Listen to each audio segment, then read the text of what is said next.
Stakes, How we going? doing good, mate, you? Not too bad. All set for Rugby Union Outlaws. It's been a while, but I'm... Wait, rugby what? Rugby Union Outlaws. Who invited this guy?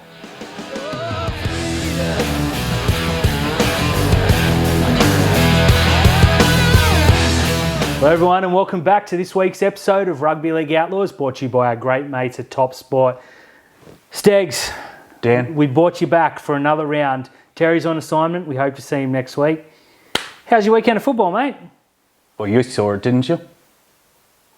You can make your own mind up. Leads us perfectly into our first discussion point. Lachlan Ilas, your boy, your halfback, your beloved halfback, has been thrown under the bus by Flanigan Senior. What are your thoughts? Well, I wouldn't say he's beloved just yet. It's a little bit early, 2 rounds in. Do I think it was the best way to go about it? No, kind of, that public dressing down very early on. But you can't say that Ilas has been performing well. I think that's the big thing. And based on what we saw, particularly in the Charity Shield, we know that Ilas can play better. And when Flanigan says you wouldn't want to be the team over the next week or so with them being on the bye and how he's probably going to be flogging them at training, it won't just be Ilas that's facing that, but he probably will have a fair bit of extra work to do over that time. Where do I see this going forward? I still think Ilas and Flanigan can be a decent halves pairing, and I think it's going to take some time. The one thing that I think will work well for Ilas is having Kyle Flanigan there. Yeah. Let me explain that a little bit more. So Flanigan goes to the Roosters. Yep. And becomes the fall guy for a bad year that they had, and completely undeserved. Like he was scapegoat. Yeah, exactly. Yep. Goes to the Dogs and gets messed around there, all of that. Ilas, with the way that things finished up at the Bunnies, I think he was in a similar spot where he was the guy that was the fall guy for some of the poor performances that they were having. Yeah. And I don't think he was necessarily the main culprit, but it's easy to blame your 7 just because of the importance in the team. That's fair. His only crime was he wasn't Adam Reynolds.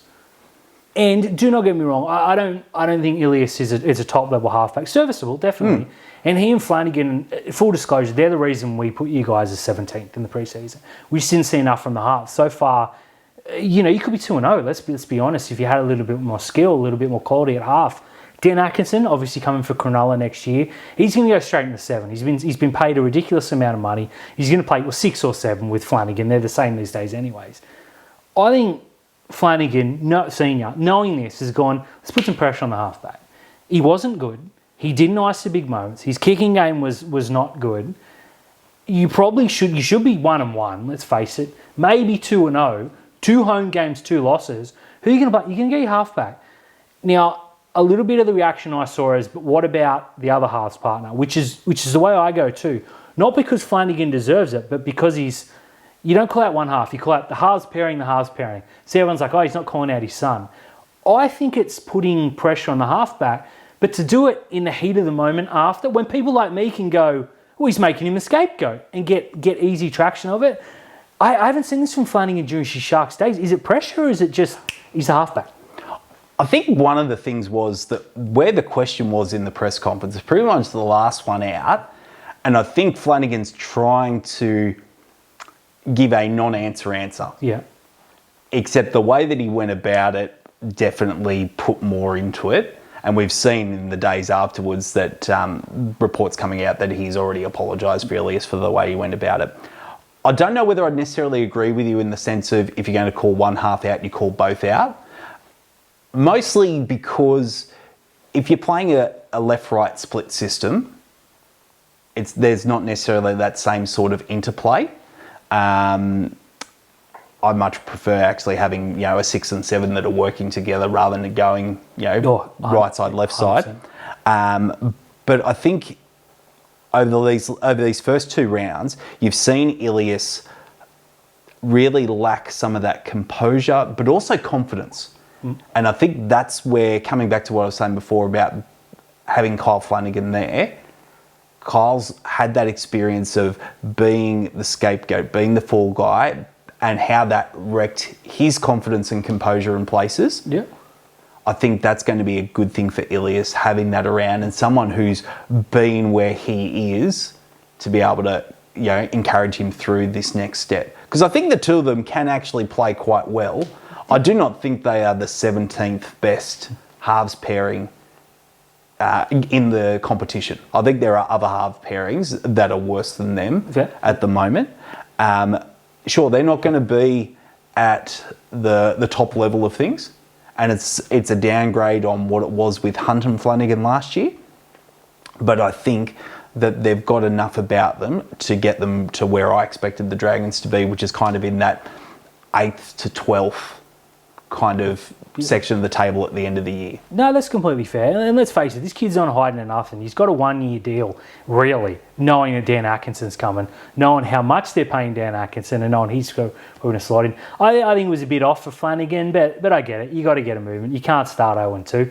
But let's move on to some other... Well, it's a rumour at this stage. It hasn't been confirmed, but it's been confirmed. Brandon Smith is going to go all the way across Moore Park and supposedly sign with the Rabbitohs. What are your thoughts? Well, two things. Reading some stuff today, Bunnies have said we've pretty much got no cap space for this year. So any deal's going to be from 26 onwards. He's off contract at the end of the year. But my first thought was, why? Ooh, okay. The way Brandon Smith has played the last couple of years... pretty much since he's moved from Melbourne to the Roosters. It's funny that. I don't think he's played anywhere near enough or played at a good enough quality to be looking at the sort of contract that he's probably asking for. And I don't think he's good enough at 9 to really get anywhere. And you're not going to move Murray out of 13. They're not signing him as a 9, put it this way. They backed that Mamazoulis bloke, who's shown a bit in his first 2 games. South fans are split, but I mean, if you're never going to get unanimous. We have fans that bag Nico Hines, it's a bugbear of mine. But I think he's going there to play in the forward rotation. Remember, he played prop at Melbourne. Now, I'm not saying he should go there and play prop, but he's the sort of bloke who will do that. There were some people that let's get him early, He's got an ACL injury. He's going to be no good to you this year anyway. So let the Roosters pay for his rehab and then get him across, unless they say, we'll pay, send him. It's not going to happen. I think he goes in the forward rotation. I think Cam Murray, obviously, he's coming off a huge injury. Could miss the entire season. They can come in and forward a 1-2 punch off the bench. I thought Colin Matangi was their best middle forward. They moved him out wide. He's been quite good. It's a very Wayne Bennett signing in that, this player's got a bit of talent. He once had a lot of talent. See if I can get him back. It's worked at the Dragons. It didn't work at the Knights. It's got 50-50 potential. I think it's more good than bad.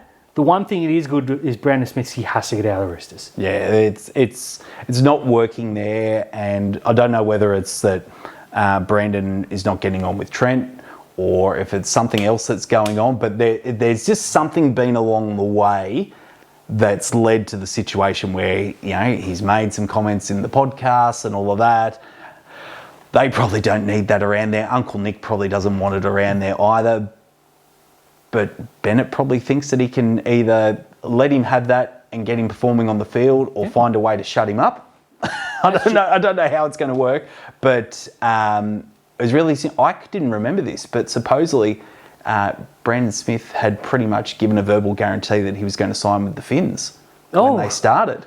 Yes, no, I do remember that. And then ended up going to the Roosters. That's it. And then he came out and said, I want to be a Rooster, etc. So, yep. So, yeah. While still at Melbourne. But... it's not good for culture. No, but someone was saying maybe it's an opportunity for him to make things right with Bennett by actually getting to him this good time around. That's a good point. And screw the Dolphins. It's a double win for all us rugby league fans. Let's put that in the let's see what happens basket. On this past weekend, though, we saw something that I'm not a huge fan of, but I get.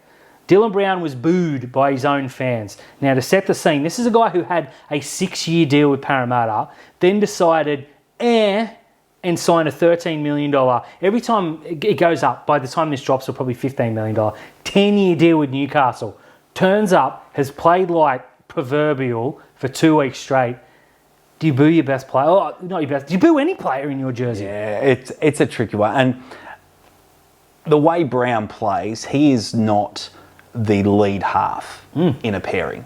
Like, him and Moses work together so well because Moses is the one that's steering the ship, allowing Brown to play as a genuine six runner, with the ball skills that go with that. He is not the field general type. So that impacts the way that he plays, because not only is he trying to do what Moses normally does, he's got someone who can't really take on his role nor play Moses' role. So he's trying to do 2, 3, 4 things when normally he's able to focus on what his strengths are. Do you boo players like that? Well, look, fans are entitled to say, express their opinions.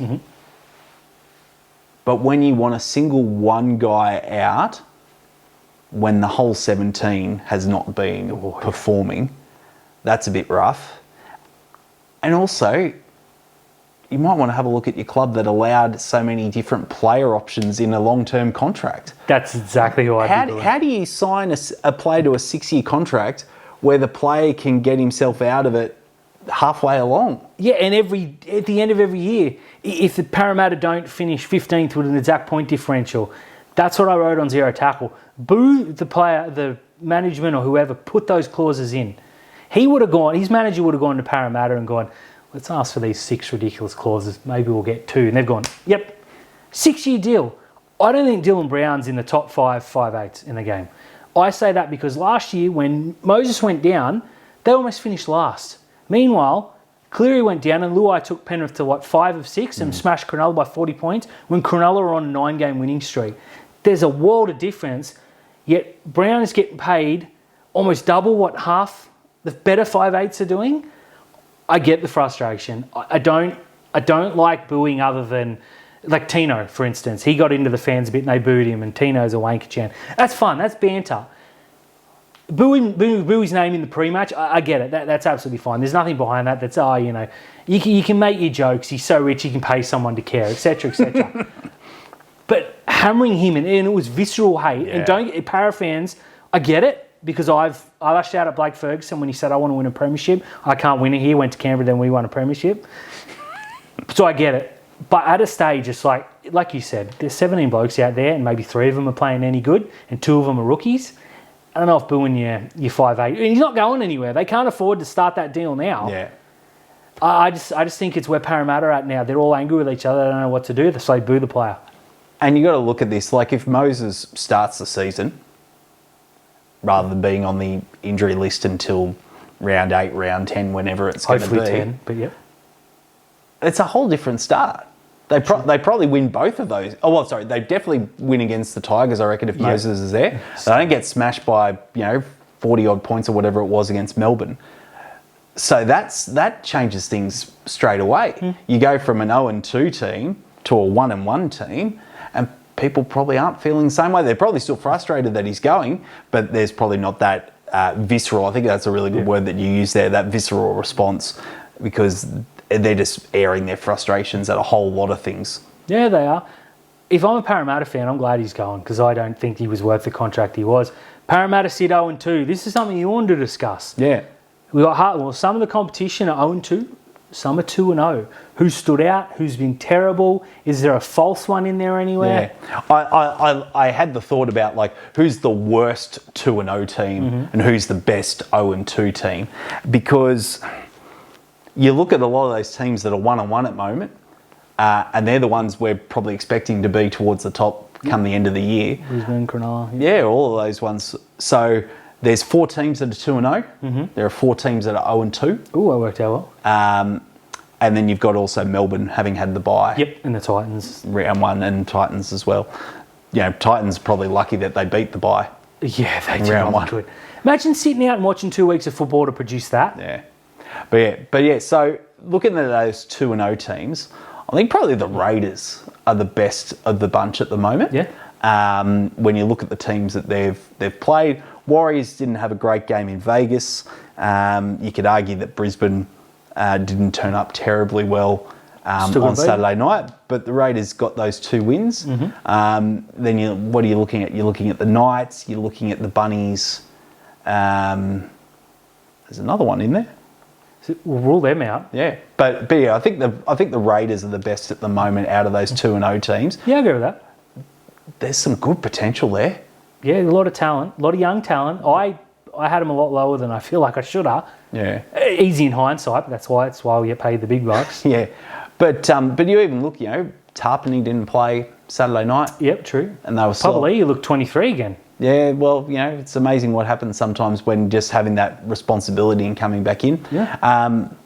That halves pairing are playing really well. Yeah, they are. Fogarty's so underrated. He's such a good halfback.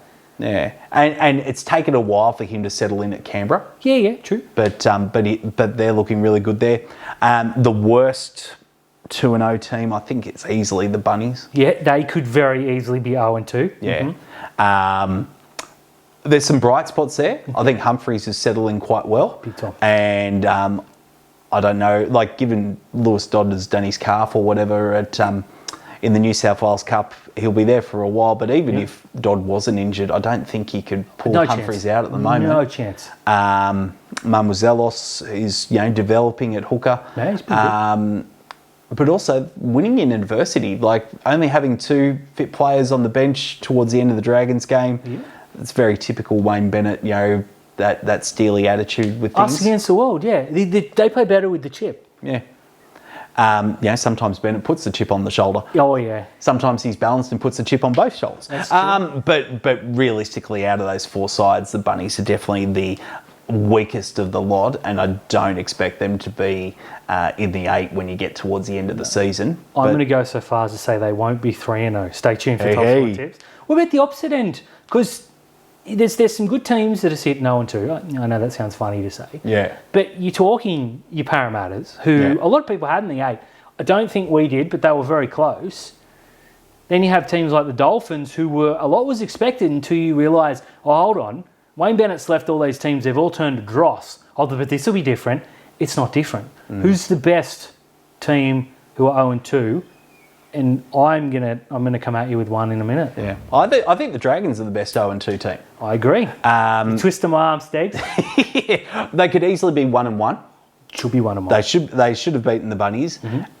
And the way they played in patches against the Bulldogs, they looked pretty good. Particularly that last 15-20 minutes. Yeah, there were some great spots there. Some arguments about potential forward passes for Dogs tries or whatever. I'm not worried about that, but there was too much inconsistency in that game for them to really complain about losing it. Yep. And they had themselves in a winning position against the Bunnies. Yep. But just couldn't finish the job. I think out of the teams that we've seen who are 0-2, they probably are the best of the lot. And it's probably the Dolphins who are next. Yeah, either of those. The worst, though, this is the debate. Yeah, Fun debate at that. I really couldn't split the Cowboys and the Eels. I think both have been bitterly disappointing in the way they've played. The thing that swung it for me is that the Eels still have Mitch Moses to come back. Origin level half, yep. So I look at the way that the Cowboys have played. Who would have thought that Chad Townsend would have such an impact? Look, there you go. They took the words right out of my mouth. Chad leaves and you turned absolute water. I'm going to throw this out. For me, it's the Cowboys because Cronulla went up there, played okay and smashed them. Half team had COVID, the other half had the flu in 40-degree temperature, coming back from Vegas with 24 hours, 40 hours of flight time? Are you kidding me? You cannot lose that game. And the Cowboys lost that game. They were awful. I think they've been absolutely terrible. Parramatta haven't been far off. I've been disappointed in the Dolphins, but you look at their losses and you're like, they could have won both games. Yeah. They probably should have won the first game. Whereas Parramatta, honestly, you throw Newtown, we joke about it a lot, you throw Newtown up, they're flat chat beating our New South Wales Cup team. Yeah. I actually, talking about Newtown, they probably could have played that Cowboys game. Yeah, they probably could have beaten the Cowboys up there. They're good, but speaking of playing or not playing, David Fifita, on a fair chunk of change, pretty decent footballer, sits for 50 minutes in a game that was there to be won. Now, you did a bit of reading because I refused to click the link that you sent me earlier because I wanted to go off. Tell me what Des Hasler said was the reason, and I'll tell you why he's wrong. So, I didn't watch the Titans-Bulldogs game because I had better things to do at 6 o'clock on a Sunday night. Literally anything. No, this was fun. I like the Belmore game. Sorry. Look, Belmore, someone said, bring back suburban grounds. Cogra, Wollongong, Cronulla, Brookvale, they're still there. Just because the Dogs want to play at Homebush, for whatever money they're getting there. You can't blame them. Yeah, but playing Gold Coast is a great opportunity to play a Belmore game. You haven't got to worry about a whole lot of travelling fans. It's well set up for it. I agree. What did I say? I picked up the video from Des Hasler's press conference. He was asked about David Fifita and all of this, and the summary was some fitness issues. He had a disrupted pre-season, and there was some concern that they needed other players on the field when they were chasing points. Now, again, a guy on a big contract, on a long-term contract as well. I don't know what it is about signing forwards to long-term contracts, but teams want to do it, and it tends to bite them in the back end. Yeah. But I would have thought that if you were 12, 14, 16 points behind and needed someone to be a bit of an impact forward, whether playing second row or possibly coming through the middle as a bit more of a lock player. Yeah. Fifita is going to be one of the guys that you want on there because he can be the guy who produces a moment. Yes. Not always going to do that. And if they're concerned about his fitness at this stage of the season, then maybe he isn't going to be the guy who can make that sort of impact. But that money. Disrupted pre-season definitely is a concerning thing, but I don't know enough about where he's been over the pre-season to say one way or the other how genuine that is. But it's a little bit strange that you've got someone like Fifita who can be such a match winner, have such a big influence on a game, only playing 30 minutes out of the 80 and coming off the bench for that as well. Spot on. You saw William Kickow, who is pretty much like for like with Fifita. I'd say Fifita's probably... His highs are high. I think Kickow's a much more... He's a better player. He's much more consistent, which is why he's got so many honours. But you look at David Fifita and you think, okay, he's had a disrupted pre-season. He's probably not fit enough to play 80 minutes. Give him a stint in Queensland Cup. Throw him in like we saw Tamalolo and Nane. Get some minutes under his belt. This is a bloke who they're paying almost $1 million. So don't forget, he signed for the Roosters last year. The Titans had to pony up to get him out of that deal. So obviously they want him there. And then to name him on the bench, in full disclosure, I have him in a fantasy team, the one that beat you on the week. Yeah, sure. Without Fifita. And I'm thinking, when's this guy going to come on? And you're like, okay, if he's only got 30 minutes in him, you're 18-0 down, you throw him on, you get your 30 minutes. You take him back off at 18-12. You don't sit him there till the game's gone, and then at the end everyone's like, oh, Fifita didn't do much. What are you going to do when you're 20 points behind? You're going to go your Kinneys, your Verrills, your Campbells. You're not going to give it to Fifita. He made a run early on and got an offload, and I'm like, geez, I could have used that 25 minutes ago. Game was gone. Look, I don't know his fitness levels. I was ready to tee off until you read that out. But my God, you play Dave Fifita.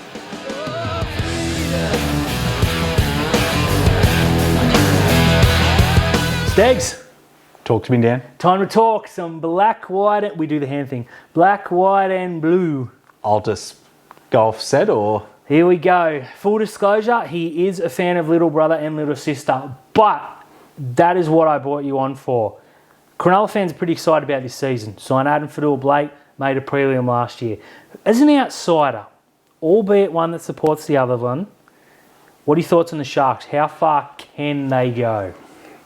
No pressure. Look, Fadul-Blake is a phenomenal player. And trimmed down and, full disclosure, I've got him in fantasy teams all over the place because he is just a beast in the game. Not just fantasy game, real life rugby league too. Oh, yes. But the question is a prop forward really going to be the guy that makes the world of difference to a side with aspirations to go beyond that third week of finals? He's definitely going to be an improvement. He's definitely going to give you better options, in the forward pack and all of that. But it's not necessarily going to be the sort of missing piece that's going to change things. I think one of the biggest problems has been that Hines has had to play the front runner half and really take control of things. But we've seen in the last little while Trindle be a little bit more involved, a little bit more control, which hopefully takes a little bit of that pressure off Hines, because you talked before about people bagging Hines at different times. Yeah. Because a lot has been expected of him, because he has performed so well at different times. But when the pressure has come on, he's found it a bit harder to rise to that level. We've seen it in his little Origin cameo. Oh, yeah. You know, that was different as well. Like, you know, that's not... Yeah, it happened though. It's factual. We got to discuss it, yeah. Yeah, so I think the reality is that if Cronulla want to go from losing prelim to making a grand final, potentially winning a grand final, there's more space for growth in that halves area and what they can do in the big games. Yeah, that's completely fair. I would expect that Cronulla would be aiming for a top 4 finish again. Yep. I wouldn't be surprised if they're kind of 3rd to 6th. Yeah, that sounds fair. I think there's a fairly obvious top 2. Yeah. Regarding Fanua Blake, you're right, you're spot on. It's not signing Jerome Hughes, or Pappenhausen would have been the ideal. We just had no forward leader last year. Yeah. You had Toby Rudolph, who was your hitman, and you look at Toby and you're like, oh, you're a cutie. You look at Fanua Blake, you're like, oh, God, now they're serious. It changes everything in the middle. We've seen his round 1 was phenomenal. Round 2 is a little bit quiet by his standards. He still topped the meters for forwards by a long way. We're hoping that creates the stuff behind. You're exactly right, though. Everyone watching this is screaming, it's got to be Nico, it's got to be Nico. Has to be Nico. $1 million half has to be Nico. I think Trindle's going to start playing a lot more as the 7 in the next few weeks. You'll see Trindle and Hines play as a 7. It's a complicated system. It's not like a lot. You don't have the Munster Hughes sort of thing. It's like a Moses Brown when they're firing. Hopefully not like that this year. But we saw Will Kennedy play out of his skin this past week, and he copped a lot of criticism. I think fairly, yet unfairly, because he had a 6 out of 10 game. Oh, it should be a 15. Like, it's just, he's never going to be that player. You got him on a cheap contract, etc., etc. What we saw last week against the Cowboys was a team go up there, complete well in the heat, beat the flu, beat COVID, and put a team away who, you know, we're not expecting much of. But not for 1 second did I feel like the Cowboys were going to lose. And Sharks fans are still at each other going, this, and this need to improve. It's round 2. We've just come from Vegas. Half the team had COVID. You've got this forward that's come in, and Boston people around. It's come out. He was sick, which is why he didn't run for 400 metres. I don't know how much more Cronulla could have done in round 2. No, and I think the great teams are able to find the win in adverse conditions and adverse situations. And when you've got a side dealing with illness and all those sorts of things and can still get the win and find ways to make things work when everyone's not in 100% condition, I think that's a major sign of a good side. Yep, I agree. And a side that's definitely going to be there and thereabouts come the end of the season.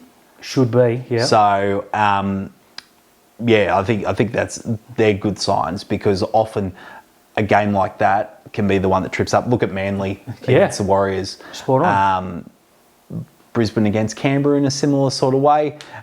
Teams that probably were expected to go and win quite convincingly, but then weren't able to, put it together on the night. Get humbled. Yeah, no, you're exactly right. I'm real proud of the way Cronulla played the other night, because especially when it came out, the half of them were sick. But I had COVID a couple of weeks ago. Walking up the stairs was a struggle. That was without the COVID. It's not easy to go and play a football game against 17 extremely fit human beings on the other side. Now, we being the Sharks, moved forward to South this weekend. South are missing like 6 front top line forwards. This is a game Cronulla should win at home and win easily.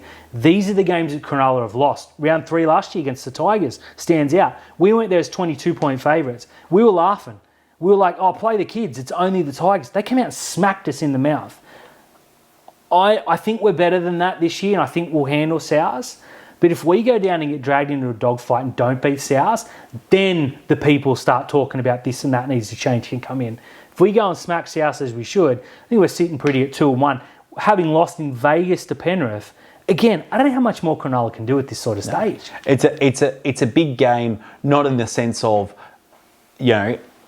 season-long things that can come out of it, but it's a big game in the sense of the way things are looking.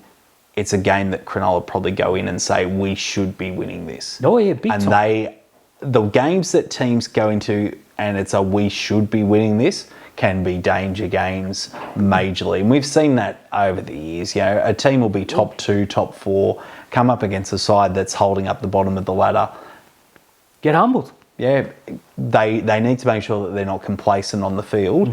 And if it does get into a bit of a dogfight, rough through the middle and just kind of, forwards bashing each other for 80 minutes, they need to be able to stand up to that, because that will be the test when you come up against Penrith or Melbourne, because they've got forwards that go all day. It's going to be a dogfight. As you said earlier, Wayne Bennett doesn't go out there and just go play football. He's going to be like, no, I think she can win. All these people here are here to see you get smacked by 40 points. Go and shove your fist in their throat. Just go and be South Sydney. So I'm confident in a Cronulla win, and we won't harp on it too much. I've got much more to say on another show.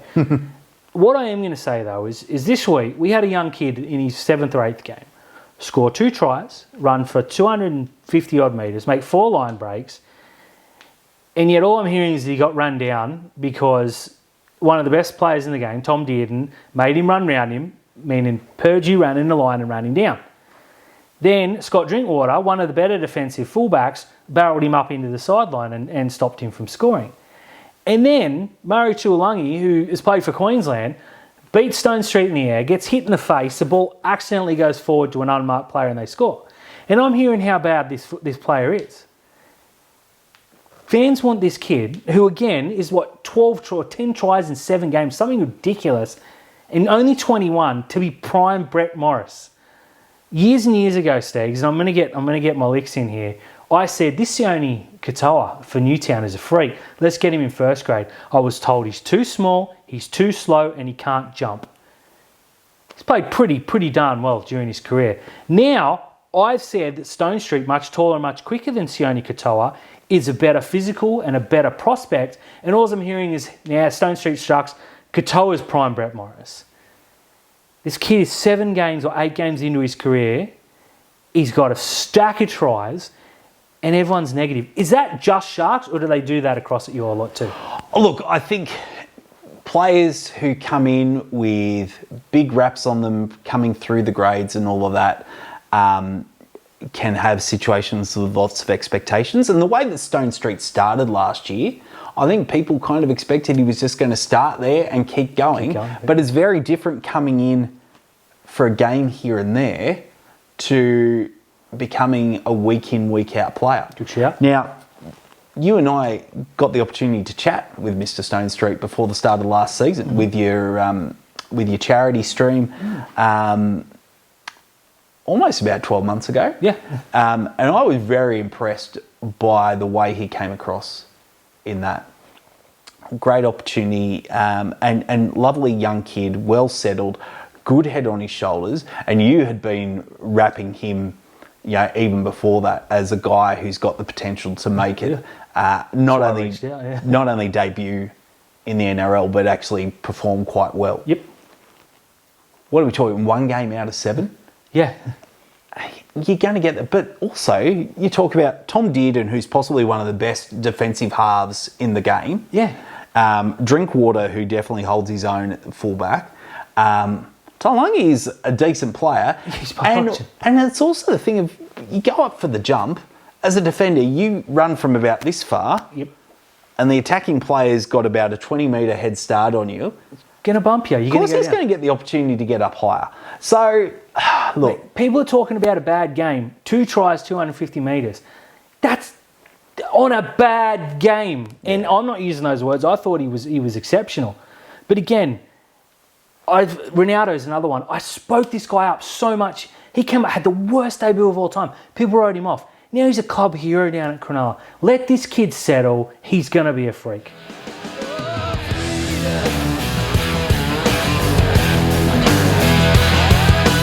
Segs? Dan? Time for some top sport tips. Again, I'm making the executive decision. You're tipping for Terry this week. No pressure. We're going to race through this because what's an exciting round of football. Yep. Starting with the grand final rematch. God, I hate that clause, but that's all it's going to be referred to. Melbourne Storm, Penrith Panthers in Melbourne. Melbourne by how much? 1-12, I think. Penrith can't turn up like they did against the Roosters 2 weeks in a row. I don't think Ivan lets that happen, but I can't see the Storm getting beat in Melbourne by any team at the moment. But it'll be close. It'll be close. It'll be a good game. Blaze Talangi has to play for Penrith. Jack Cole ain't it. I'm tipping Melbourne by... I'm going to go 13 plus just to be contrarian. I think they get their revenge in round 3 because everyone knows that's the game you want to win. Across the Tasman, Friday evening, Friday night over there, the Wars... Oh, God, I hate that as well. And the Roosters. Can the Roosters get the pluck up over in New Zealand? No. Oh, okay. No. Shut it down quick. I think the Warriors were very disappointing in Vegas, but they played immensely. They're different against Manly, and yeah, that Mount Smart Stadium when that place is going, it is incredible. But I've got the Wars 1-12. 1-12. I go the Roosters just be contrarian. Whatever. The big game. A Friday night, the Broncos and the Cowboys, mate. No one can talk me. I don't care how bad the Broncos last week. No one can talk me into tipping the Cowboys. I'm not going to talk you into tipping the Cowboys. It's by how much. 13 plus doesn't do it. I think it's going to be about 30. Yeah, because Brisbane are going to Madge McGuire's and be like, "Oh, you lot bend over, boot all week." The Cowboys, they may get Nane back, they may get Tamalolo back. I don't think it matters. They're talking about Clifford in the halves, but I don't think that's going to be enough of a change. Well, geez, that's going to hurt Tom Chester's confidence a couple of games in. But Tom Duffy, rather. That's how well he's playing. It's calling him the injured bloke. Look, I think they get belted. Broncos by 20. And now on to the real game of the round. Cronulla Sharks hosting the South Sydney Rabbitohs. Depleted Rabbitohs, we talked about it before. Can they make a game out of this? Hopefully not. I think they'll make a game out of it. I definitely think it's going to be a tight one. I don't think the Bunnies will be winning or losing game by big margins this season much at all. But you can't go past the Sharks given where the teams are looking at the moment. I got the Sharks 1-12. Cronulla need to win this game. I'm gonna say we win by a try and a half. We'll give it 10. Just win, boys. Way up the coast. This is a surprise hit. The Finns and the Tigers. I'm just going to go out on a limb here and say this is the game of the round. This will be a very interesting game because I think you look at the way the Tigers played against the Eels, starting to click in attack. Galvin and Luai gelling together. It's going to be a really good combo as it goes along and develops. Buller at the back. There's great opportunity. Croy was back as well. That's a big inclusion for the Tigers to have. And I think they are going to get the win against the Finns. I think it's going to be close, but it could be a bit of a high score. I'm not sure. It'll depend on how it all goes. But I've got the Tigers 1-12. I was going to go against you no matter what you said. It's Dolphins for me. Moving on to what should be also a fun game. Let's be honest, way up there again. In Titantown as they host Newcastle Knights. These teams could not be entering this under different form. The Titans looked the Knights looked genius. I'm going to tip the Titans just to be different. Oh, I've got the Knights, and I think... Can't blame you. The way you've seen them play the last little while, I think there are some developing signs there. Pretty handy fullback. Pretty handy fullback. And a couple of other players, bit of surprise halves combo this season too. But I've got Knights. Again, I don't think it's going to be wild, but we're probably Knights 1-12. This will be fun. I said pre-season that the Titans are either going to win 40-20 or lose 40-20. Toss a coin. Sunday afternoon, Eels and the Dogs. Well, we said Broncos Cowboys. It wasn't who was going to win by how much. I think it's a similar story here. Even without Burton and Kickout? Doesn't matter. Dogs should be way too good, let's be honest. I want to tip the Eels, but I can't say it. No. Can't say those. I can't see them beating any team in the next 5 rounds. We're discussing off air. They could be 0-7. Like, poor Eels. Yeah, it's exactly right. You're not going to get any tears from me. Watch them win by 40 now just to get up us. I'll tip the Dogs and handsomely. And now to the, let's call it the legit game of the round. Brookvale Oval. Manly, the turbo's in, supposedly. We'll see when this drops. Against the red-hot Raiders. Lotto Land, whatever Brookvale's known as this week. Can the Raiders go 3-0? I think whether Turbo plays probably has a big impact on it. But even if he's not there, if they shift Garrick to the back or they bring in Hopewadi or whatever, they've got options there. They're not going to be completely depleted. I don't think Canberra will be able to do it there, but I wouldn't be surprised if they do. Yeah. I'm tipping the Eagles to win, but I wouldn't be surprised if Canberra pulled it off. Pretty much took the words out of my mouth. Manly for me.